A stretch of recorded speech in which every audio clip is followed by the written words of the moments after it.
All right, Congresswoman, we are live on YouTube now. We're going to wait just a couple more minutes before we start the call, but that way viewers can start to accumulate. Okay.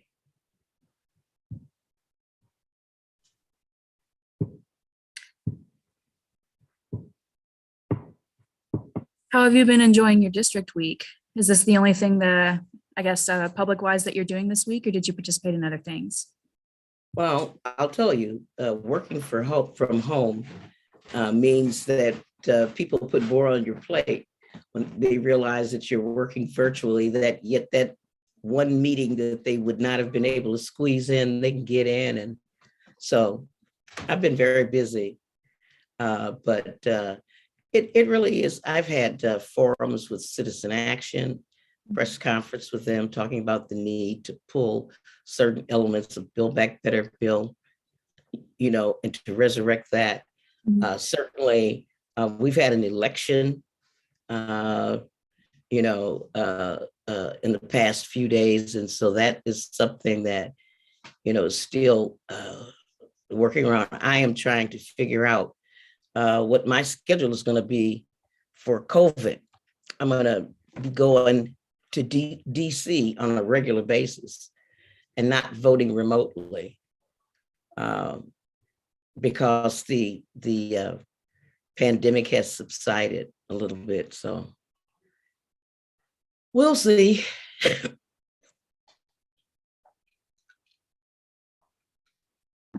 Congresswoman, I am still here. My computer that I'm working off froze, so I have a secondary computer going just in case this happened. Oh, really? Okay. Give me just one moment.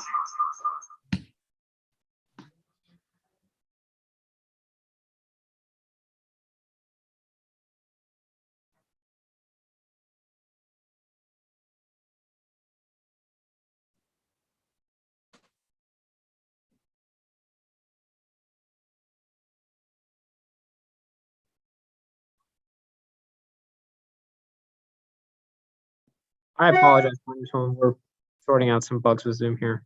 Oh, well, that's okay. You guys will figure it out. Let me figure out how to turn the notifications off. I don't always do that very well. Let's see. Ooh.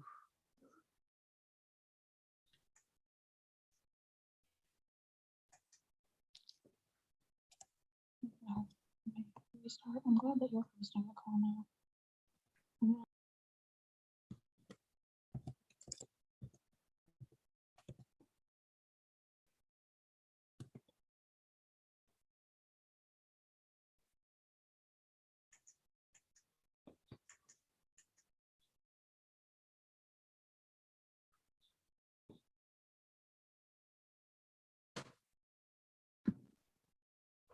Okay, I think we're all set. We're ready to begin.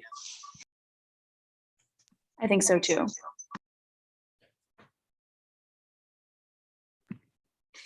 All right, welcome everyone. Sorry, we're getting some back feed. 1 second. There we go. Welcome everyone. Thank you so much for joining us for a virtual open forum with Congresswoman Gwen Moore. We are so excited to have all of you with us today. Thank you to everyone who is joining via live stream and also our participants who are here in the chat. I believe we are coming about 2 minutes up on our 6 o'clock time. So we are very excited to be talking with Congresswoman Moore today, who you will see on the screen here in just a moment, who is here as well. And let me change my viewing so that the Congresswoman is the biggest thing on my screen, because that's what we're all here to do, is talk with her.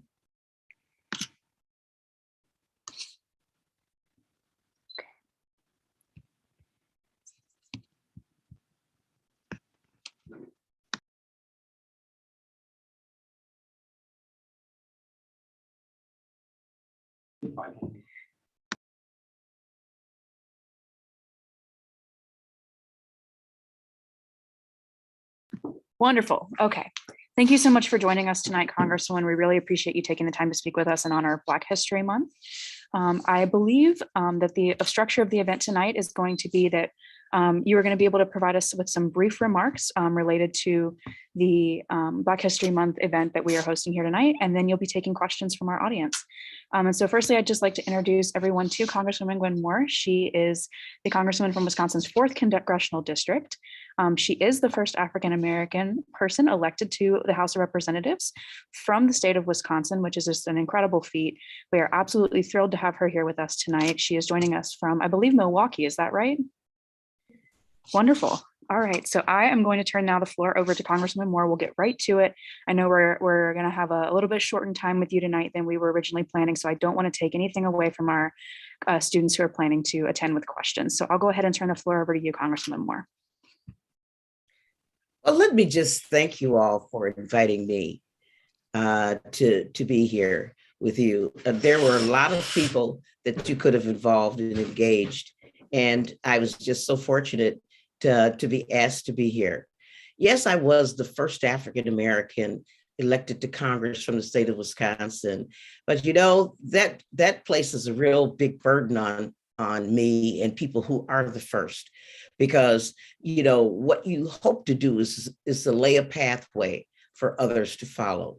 And you don't just want to be the first, you know, you want to make a difference. You want there to be something that is affected by your having been elected.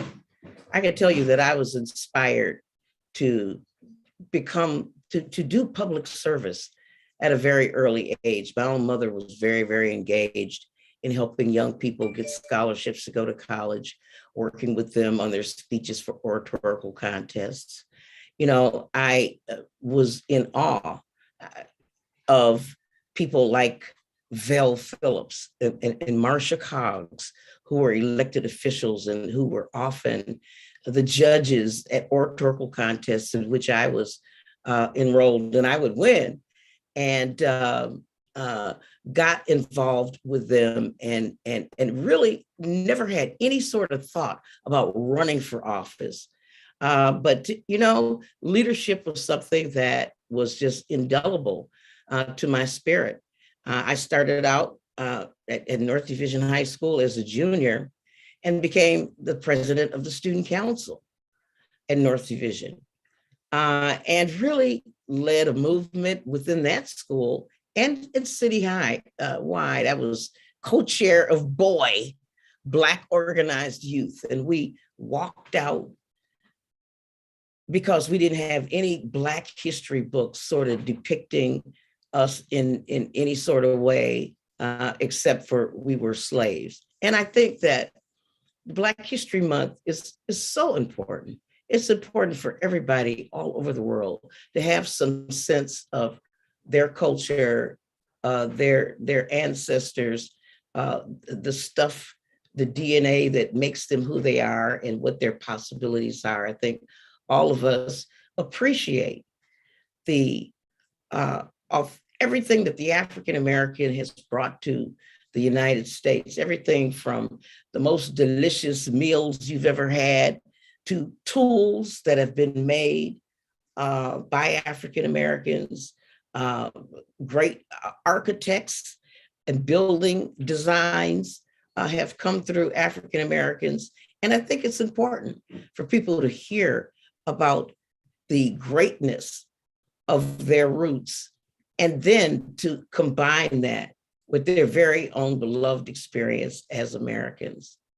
Because we have a history on this soil too that is regal, that is anointed, and a history that is just so full of generation after generation taking up the struggle to become a more perfect union. And I feel that I'm part of that chain.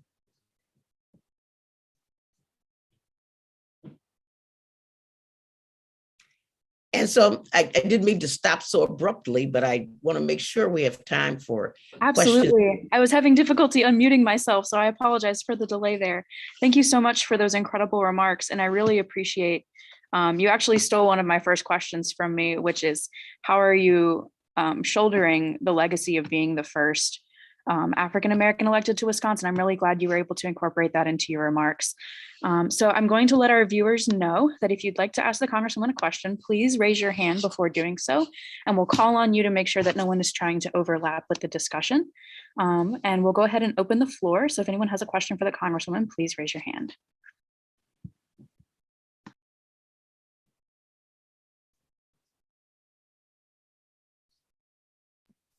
Wow. All right, we are going to turn the floor over to Frank for our very first question. Frank, if you would go ahead and unmute yourself, please. Yeah. All right, I was trying to figure out how to raise my hand. I guess my first question for you is, you're a member of the Progressive Caucus, and you also serve on the committee, Ways and Means Committee. And so you must face quite a bit of lobbying from your cohorts in Congress as to which way different wings of the party would like you to vote. I guess I was just curious if you could explain your process for how you assess competing voices and elaborate on how you ultimately decide on tough votes. You know, that's a fantastic question. It really is. I lobbied to be on the Ways and Means Committee, and I gave up 14 years seniority on financial services, you know, to be on the Committee on Ways and Means. So one way I keep my head about me is that I know why I'm there. You know, I know who I am serving there. And I have an organizing principle. And that is the reason why I've worked really hard on stuff like my Worker Act, which would really change the earned income tax credit, as an example, to really reward low-wage workers and really allow people to be rewarded for their work. I mean, right now, our tax system is set up in such a way that we are taxing people into poverty. And so, you know, these are things that I take very seriously. Some things that seem very remote to people, you know, Native Americans can go to medical school with monies that come through the Indian Health Services, but they're not tax-free, unlike the funds that come through on the national funds to go to medical school. Just subtle things like that.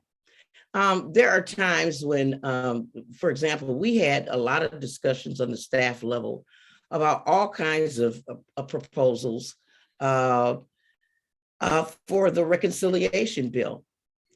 And, you know, one of the things that is true is that you have to have the votes for something.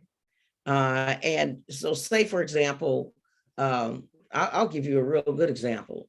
The lowering prescription drugs bill, lowering and requiring the pharmaceutical companies to disclose their prices, that initiative. Well, it went through the Energy and Commerce Committee, and even the Democrats on that bill wouldn't vote that out. Fortunately, it came through the Ways and Means Committee, and we voted it out. But we had no votes in the Ways and Means Committee because we do have people who have different interests. People come from different regions of the country. There are people who are very interested in you know, protecting certain constituencies. You know, I am very, very interested. My organizing principle, I'm on a committee that deals with foster children, welfare reform. I was very involved in the child tax credit development, not only once it passed the first time, but throughout, so that it became a refundable tax credit. When I don't, and what our chairman did was very controversial things. He just didn't even put it up for us to vote. Things that ultimately wouldn't pass the 218 votes that would have to pass the House, not just out of our committee, but out of the House. really being practical about it. So I thought we had a fantastic bill, given sausage making with liberals and or progressives and blue dogs and other moderates, new Dems. I thought the product was exceptional, given those warring factions. And so I was delighted to cast my vote for the Ways and Means Committee report. There are some things like Medicare for All, for example. That bill, as such, has not really come before us in that way, but is constantly being introduced. It would be a bill that would come to our committee. And, you know, some of us are just still trying to make Obamacare work because of the realization that we do have a market-driven system. Can we make that better? Yeah, that's what we're trying to do by forcing pharmaceutical companies to have their prices. We wanted you know, I still have not given up on having a public option as part of the Affordable Care Act. And so there are a range of things, but the reason that we didn't have the Affordable Care Act, we didn't have the public benefit, is because we didn't have the votes for it. So what do you do? Not vote for it at all if it doesn't have what you want in it? No. Thank you so much for that question, Frank, and for your response, That was Congresswoman. a great question. Frank always comes with good questions. I'm not going to lie. He comes with good questions to every single major event that we have done. So I'm going to open the floor again to anyone else who would like to ask the Congresswoman a question. Please go ahead and raise your hand, or be brave and feel free and unmute yourself. In the meantime, I'm going to give it just a couple seconds if there are any takers. Otherwise, I'm going to jump in because I have a question that I absolutely am super excited to ask. So is there anyone else on the call who would like to ask the Congresswoman a question? I promise she doesn't bite. Oh my goodness, this is scary. I've never seen. Never seen. College students. Absolutely. So I'm going to jump in unless Thomas, I believe you just turned your video on. Thomas, welcome. Sure. Yeah. Hi. Thank you, first of all, for coming and talking with us today. This has been a really enlightening experience. So I'm both a PhD student here and an instructor, and I'm teaching a course right now on gender and international relations. And one thing that we're looking at is representation of women in positions of authority and how that has changed over the years. And we've seen a number of Black women in really important positions: Condoleezza Rice, Linda Thomas Greenfield, Kamala Harris. Obviously, President Biden has committed to nominating a Black woman to the Supreme Court. So it seems like there are changes that have been taking place, positive changes, and that we're seeing more representation. So I was wondering if you could just reflect on the changes that you've seen throughout your life and what you kind of expect moving forward, and also kind of how those of us, the younger generation, can kind of make the world the way that we want it to be. So like, what can we do to encourage and promote these changes and hopefully continue these changes that are taking place? Sort of a long three-part question, so feel free to answer that in any way that you would like to.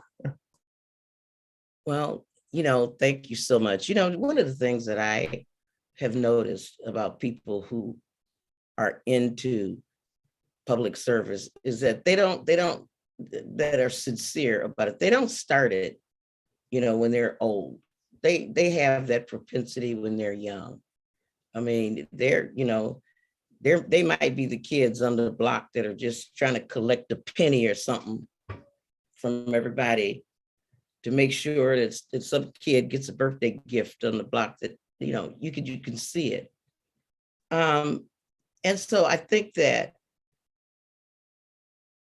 I would encourage you all to use your emotional intelligence my experience has been that I've lived through the 60s. I lived through, you know, the Rodney King beating. I lived through Reverend Dr. Martin Luther King being assassinated in 1968, Robert Kennedy being assassinated during that period, the riots in cities, and I've seen I've seen stuff like the Lyndon Johnson era, voting rights and civil rights, and then the backlash. And it seems like we're having that same sort of experience. You know, we elected Barack Obama, and that has really brought, I think, some resentment. And there seems to be some backsliding on issues like voting rights, wanting to create opportunities for, people of color who are disproportionately poor to go to college and so forth, saying we don't want to be for quotas and affirmative action. We seem to be going through another one of those phases. I think that when I listen to what I think the lessons are, the lessons from my past are, we always won when we stuck together.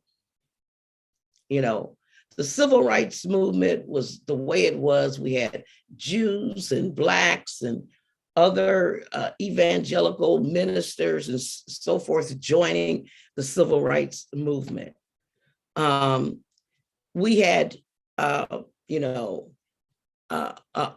gay rights movement, became a part of a more holistic human rights movement. And we didn't just isolate our brothers and sisters. And so all of the rights that we have fought for, disability rights and civil rights, and the right to choose what you do with your body is at risk. And so when I look out at you out there in the virtual world, I'm just so relieved that you're there ready to take up the baton. Because just like Coretta Scott King said, every generation has to fight for freedom. We won this battle with Roe v. Wade. We won it. I knew of people who died and were maimed, and from botched abortions. And so, no, you're not too young to get involved. You're not too young at all, because the road is long. And and the only people who are going to do it is us. And the other side has, division. Just today, we saw the rollout, and I know this might be nonpartisan, but full disclosure, I'm a Democrat. The RNC thinks they want to drive more of these, cultural wedges. Critical race theory, can't teach. What can you say about Black history in America that wouldn't be critical of some of the institutional problems that have emerged? And critical race theory is not something that's being taught. I mean, notwithstanding the fact that, I described what happened to me in high school, where we were only taught that we were slaves. And it just wasn't very much else to teach us about us until we orchestrated a citywide walkout demanding to get some Black books. And the first one we got was by Lerone Bennett Jr., Before the Mayflower, because our self-esteem needed that. You just can't, Black History Month is really important, to lift up the contributions that we have made. We help build this. We are Americans, and we help build this country. And I am so proud that you chose me to lift up. Thank you so much, Congresswoman, for that fantastic answer. Thank you, Thomas, for the question. I really appreciate that. I'm going to open the floor again. If anyone else would like to ask the Congresswoman a question, please go ahead and unmute yourself. And if you'd like to take your turn, you can turn your video on. If not, that's okay. Would anyone like to unmute themselves at this time? One more second. All right, and I'm going to jump in, Congresswoman. I am very excited to ask you, let me see. Brianna, did you happen to unmute yourself? Let's see. Sorry, I thought I had a notification that someone had unmuted themselves. That was her joining the room. Okay, I apologize. So I'm gonna bring the focus back to Wisconsin for a moment. And I'm gonna ask, what is your belief of things that Wisconsinites can do to help make Wisconsin a better place for Black people to live? Statistically and historically, the racial disparities in Wisconsin have been staggering. Access to education and financial resources in Wisconsin for Black persons has always been considerably a decreased accessibility in comparison with white counterparts. I'm talking including high school graduation, dropout rates, home and purchasing mortgage accessibility and loans approval, even things like ratios of poverty and incarceration rates, especially. Wisconsin is one of the absolute worst states in the country for Black incarceration. The statistic I have here reads 12-1 against their white counterparts. And so I'm wondering, taking this information into account, and given that your district is in Milwaukee, what do you believe is something that Wisconsinites can do to help make Wisconsin a better place for Black people to live? And in addition, what are things that politicians that are going to have to fix that the citizens may not be able to accomplish on their own? Well, just let me thank you for that easy question. Let me start out by thanking you for just that softball. You're absolutely right about those data and those statistics, and it has a long history. I live not far from a place called A.O. Smith, where there were 10,000 people a day who worked there. We've deindustrialized. And that's a good thing and a bad thing. I mean, we've globalized. And so those jobs literally don't exist. One of the things that Wisconsinites can do is to really take advantage of the transportation dollars that were just voted on in the bipartisan infrastructure bill to improve the transportation so that African Americans can have transportation opportunities outside of a segregated Milwaukee or Racine, places where they are congregated and packed in. It's almost like the transportation patterns were deliberately drawn. And this is something that Mayor Zeidler, our last socialist mayor of Milwaukee, argued about.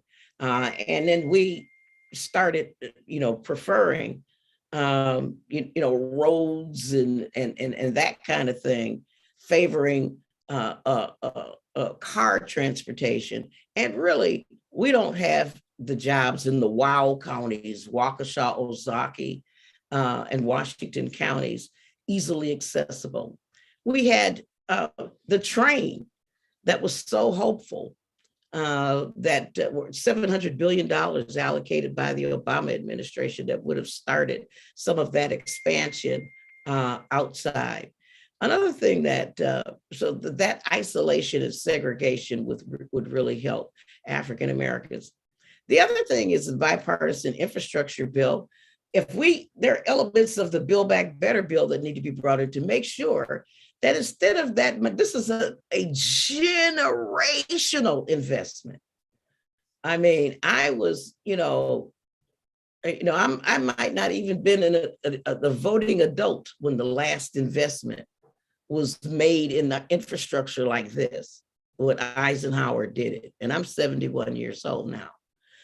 To make sure that everybody gets a piece of the pie, not the same old 5 contractors that get all of the contracts. they hire people here and there, or just all union that don't bring in, where they don't bring in any apprentices. This is our opportunity to, if we're going to replace lead pipes in Wisconsin, and there are an awful lot of them, and especially in Milwaukee, it'll take us 70 years to replace the ones we have at the rate we were going. But with this infusion of money, we could train people and they could be working, doing this work for multiple numbers of years and trained right here to avail themselves of this infrastructure money. That would also, we need to build back better with many of the opportunities to provide educational opportunities to people, and even Pell Grants for people who are incarcerated, since we have such an incarceration rate. Since people do return to the community, there's no point in having them return, empty and without marketable skills. That's just stuck on stupid waiting on dumb to come. And our children, we need to restore that child tax credit. Every, again, so-called civilized country in the world, the OECD countries, have some basic child supplement.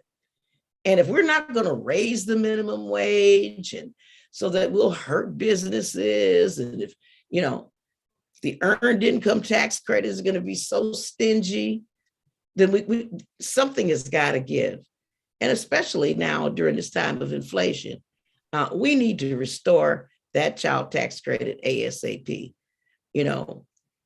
There are many, you talk about incarcerated Black men, evictions among Black women are, gargantuan. Everybody needs affordable housing.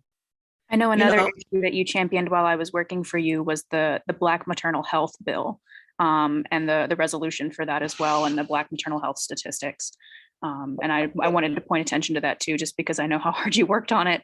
And I know how desperately it's needed in the state, not just in our state, but in our country as well. Thank you. Thank you so much for reminding me of that. I mean, I was going on and on. Yeah, I mean, this is something that has haunted me and is very personal to me.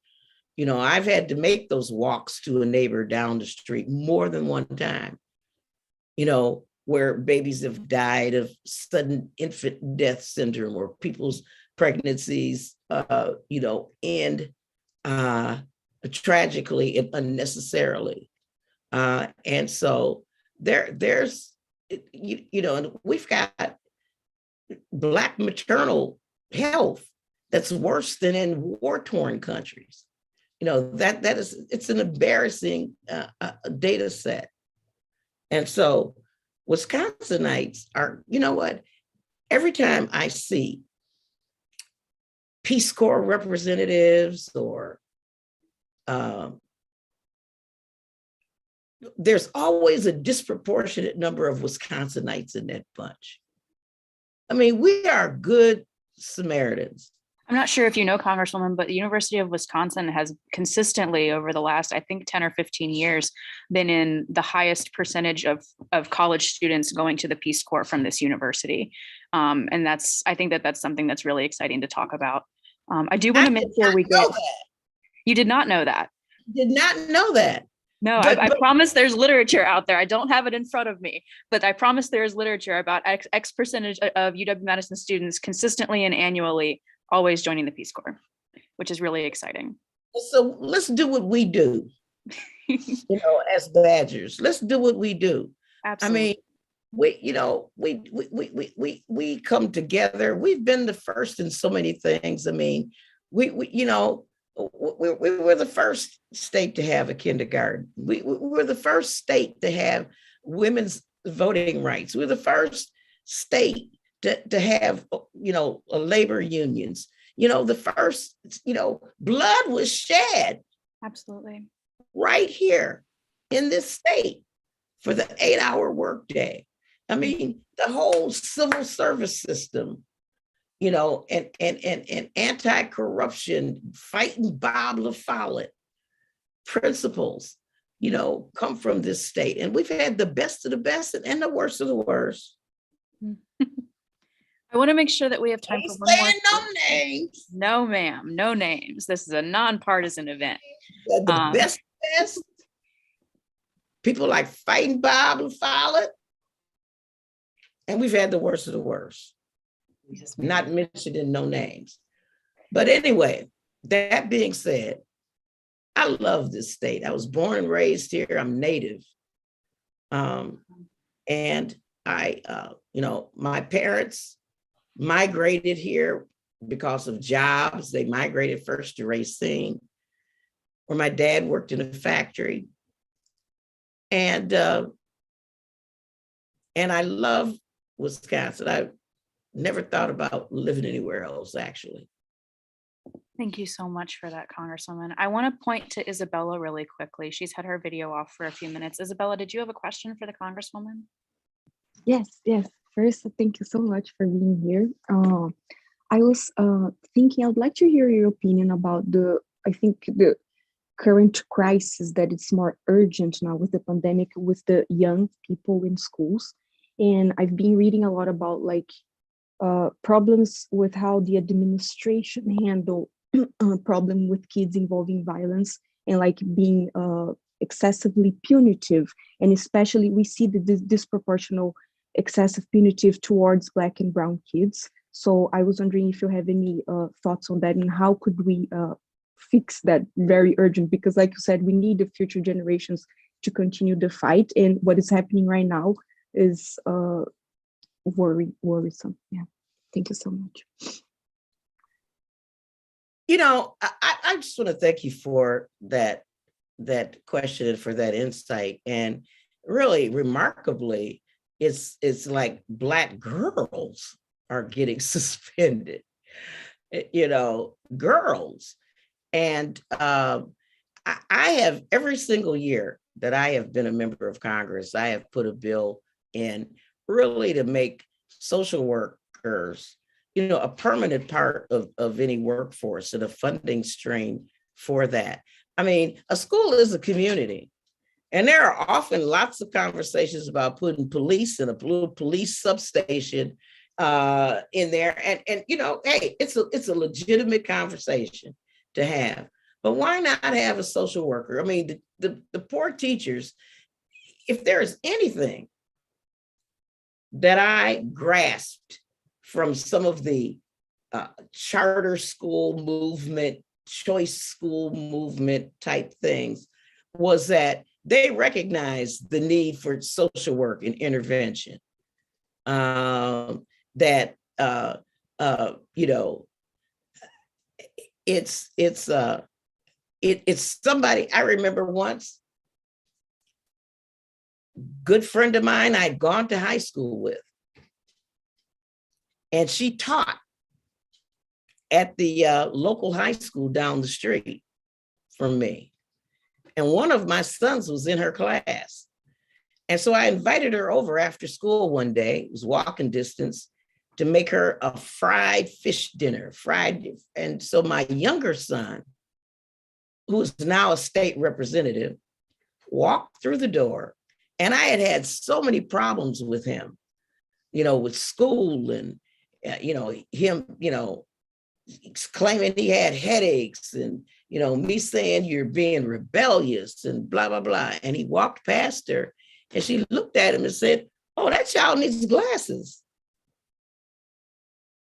And it's just that insight that made a major turnaround for my son. You know, it's when I went to high school, we had a nurse that was at school every single day. And when I decided to run away from home, and then finally had to turn myself in instead of going home, I went to the school nurse because I knew that I would safely be returned to my mother, and maybe somebody would, you know, say, "Please don't kill her." There's, this is a parent turns their child over to adults with some sort of sense that they're going to be safe, that the kid is not going to be mistreated. I even have the expectation that they'll be fed. My daughter went to school one day. I don't know whether she lost her lunch money, forgot it, spent it on the way to school, but they didn't give her lunch. And I mean, I had a fit. So if you have to sue me for the 25 cents, do it. But don't not give my kid lunch. She's in your custody and I'm required to put her there. And that is not an appropriate punishment for not having money. An interesting point, especially in the United States, where there are some programs that will, if you go over your lunch amount balance on how much you owe after X dollars, they won't give you a lunch now these days as well. That's an really interesting point that you're bringing up, it's a shame that that's not something that's changed, that's something that's still occurring today. Well, no, that shouldn't be allowed because that's child abuse. I mean, that's child abuse. I mean, you can't not feed somebody's kid.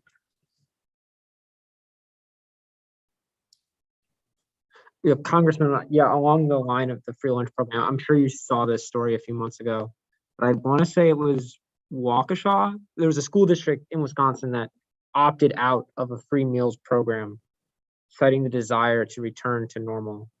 They were going to at risk of editorializing, they were going to let kids go hungry to be pre-COVID, to get away. We don't want to take. They wanted the kids to bring their own lunches from home. I guess. I don't know. I mean, is that something that the school district decided or parents decided? It was the school district. Dringenberg. Oh wait, no, it's a house. Is the Waukesha School District. Here, I'll send the link to the chat. Okay, so is that a way to keep minority students from enrolling? Is that an issue? I mean, I don't know the geography and the story. I don't know. I think Frank was just bringing that in reference to the fact that this is still happening in the state of Wisconsin too. It's not an abstract idea that we're pulling out of nowhere. I mean, this is a discussion that's being had in the present. And I think that's hopefully that's what Frank meant, by bringing the attention to the story. School lunches. School lunches. Is this case in school district. Absolutely. And I got there. I mean, I started school breakfast programs. And first of all, feeding kids is an incentive for them to come to school. My daughter, who's a teacher now, worked summers as for MPS rec programs and fed kids. And she would get so anxious at the end of August when these programs ended, wondering how these kids were going to eat until school started. Because feeding kids is a thing every single day to keep them fed and nourished. And food prices are one of the things that are feeling the inflation the most. Meat,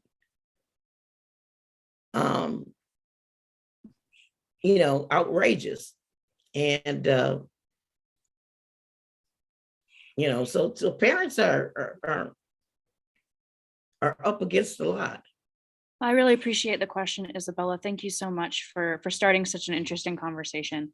Unfortunately, we are out of time with the Congresswoman for tonight, but I do want to thank you abundantly. Thank you so much for joining us. We absolutely appreciate any moments that we are able to talk with you.